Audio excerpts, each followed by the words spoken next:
time for our next presenter, our next panelist, which is Mr. Terence Norman. Terence, how the heck are you? Doing great. We lost you for a second at the start, but we got that all fixed. We certainly did. That's good. It is so good to see your smiling face here, and that looks like a backwards K-State. It looked like you. That's a K-State shirt. No, actually, it's Kennesaw State. So I'm based here in Metro Atlanta, specifically Marietta, Georgia, just down the road from Kennesaw State. So, flaunting my Kennesaw State shirt here. Okay, well, we will let you do that. We're going to virtually pretend that says K-State for those of the K-Staters on the line with us. Terence, it is such an honor to have you here with us. And I know that for those of you that don't know, Terence is with Birla Carbon. Birla Carbon is a ginormous company, over 120,000 employees. Terence heads up the HR efforts here in the Americas, which is no small feat.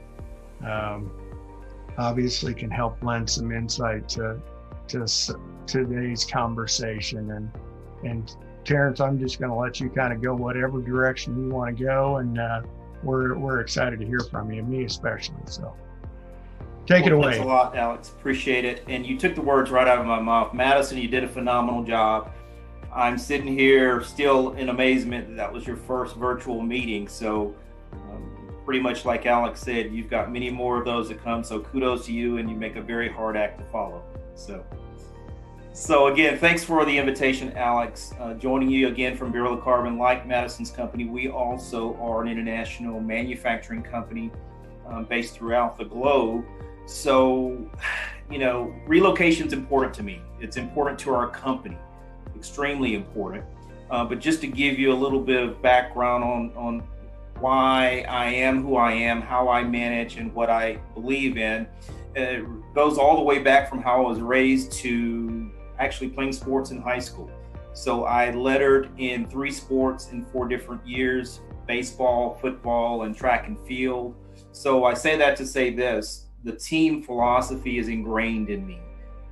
It's the only approach that I know to managing, to the way I think, to the way we get results in whatever it is we attempt to get results in. And so with that, I've spent the last 32 years not only coaching others, but building teams. So my whole point to each of you is to put a major emphasis on teams and building teams within your organizations, because it's paramount for your success in your organization, as you know. With employees in your organization, we too, like many of you, say that employees are our greatest asset within our company. And that's no small feat. Many companies say that, but many companies come to a different realization when they have to act it out and actually prove that employees are their most important asset within the organization. And so that's why in our efforts, we have to build partnerships with organizations, contractors, and vendors who will also help us grow that credibility to prove to our employees that the team philosophy and how important they are to us is paramount within the organization. So thinking along the lines of third parties, for example, one of those 100 ways to prove the credibility is to choose third parties, contractors, vendors who also believe in the same philosophy that your company believes in. That is paramount in any organization. They must align with your culture, your practices, your beliefs. If not, they're doomed for failure. And ultimately, as you very well know, your organization fails if your third parties fail. If you find yourself spending more time reacting to getting results in your relocation process, as opposed to being proactive and getting it right up front, something's wrong. That should be a litmus test for you. So do a lot of planning up front in vetting your third-party vendors to make certain you pick the ones that are best fit for your organization. Interlink, for example, we entered into a relationship with them 12 years ago. I've been with the organization 14 years ago. And interestingly, I inherited another company when I started with Birla Carbon, a company who had been the relocation vendor for many years prior to that.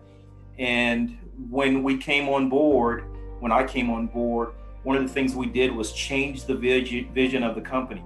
We wanted now to become more nimble. We wanted flexibility in our operations and decision making. We wanted customization, and specifically why? Because we're more of an entrepreneurial type company. And so with that, we looked at the actual relocation company that we had, which was not getting us results. And so we made the transition after vetting Interlink Relocation. It was a great fit for our organization. So from that implementation or inception, we came away with 3 different plans. An entry-level plan, mid-tier, and a top-tier plan, very much like many of those that you probably have, a buyer value option type plan. And in those plans, we came away with developing policies which would serve as guidelines to manage our business. Well, you can develop policies only to a certain extent.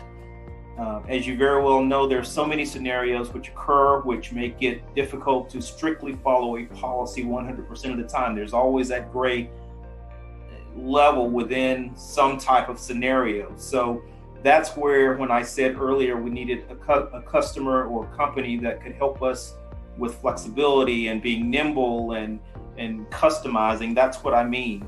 How do you make that decision that's a first-time scenario that you still need results based on, or need results, but yet there's nothing you can refer to in a policy to get an answer on?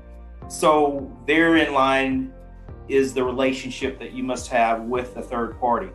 So, and a good example that I can share with you is when your relationship is fully developed, the vendor can actually reach out to you, ask a question, get the response back from me in this particular case, but really, more ideally, before the vendor sent the question to me, they knew how I would respond, they knew the answer. Rather yet, the email or my response was just a protocol just to verify and confirm the right answer, but they really knew how I was going to respond.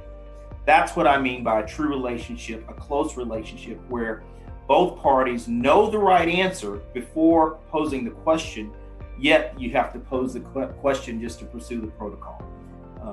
Having a long-term relationship allows you to earn that right and that credibility with that third party. And with Interlink, it's one of the reasons that they've represented us for 12 years and will continue to represent us. So one of the indicators, and I heard Madison mention something about indicators as well, the feedback from their employee base. We do the same thing. We started out actually asking for survey results, assessing surveys, finding out how was their experience with the relocation. But the relationship has evolved to such a degree now that we don't even have to ask for a survey. Here's what I mean. We wait for unsolicited feedback purposely. We are so confident that we will get feedback based on experience that we sit back and wait for our relocated employees to provide the feedback. We stay engaged with them. We're always determining how the process is going anyway. So they volunteer in most cases how their experience has been with Interlink in this case. And it's proven to be positive time and time again. And that's just one more validation point for us that not only do we have the right company, but we vetted the right company, and that company is a fit for our culture. And with that, I'm finished.